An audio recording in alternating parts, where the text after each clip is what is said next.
Sir clear teacher sir degree బిఎడ్తో ఈ ఉద్యోగంలోకి వచ్చినాం సార్ 2010 నుంచి పనిచేస్తున్నాం సార్. పాఠశాల స్థాయిలో SRKVM సర్వేపల్లి విద్యార్థి మిత్ర కిట్ అయితేనేవి, డొక్క సీతమ్మ మధ్యాహ్నం భోజనం అయితేనేవి, పాఠశాలలో ఉన్న అన్ని రకాల సామర్థ్యాలను ఈరోజు గ్రౌండ్ స్థాయిలో CRF చెప్తున్నాం సార్. మాకు మినిమం వేతనాలు ఇవ్వని వచ్చి ఈరోజు మేము వేడుకలు తీసుకుంటున్నాం సార్. ఎంతమంది ఉంటారు స్టేట్ వైడ్? 2507 సార్. 2000 మినిమం అంటే ఇప్పుడు ఏముంది ప్రజెంట్ మా qualification degree BEd sir 4570 sir. School assistant basic sir మాది 44,570 అయితే మాకు 23,500 మాత్రం ఇస్తున్నారు సార్. అది కూడా ఒక నెల ఇచ్చి లేట్ అయితే తెలంగాణలో ఎట్లుంది?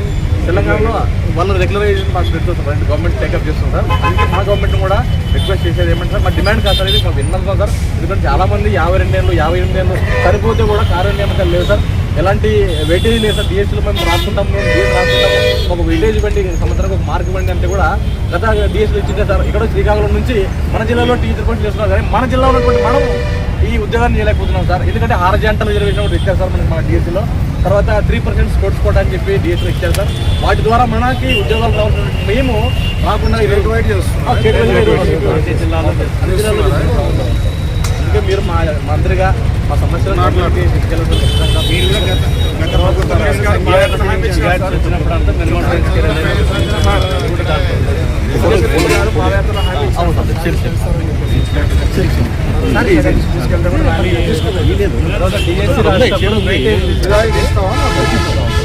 డిఎస్సీ మీటింగ్ చాలా కీలకం.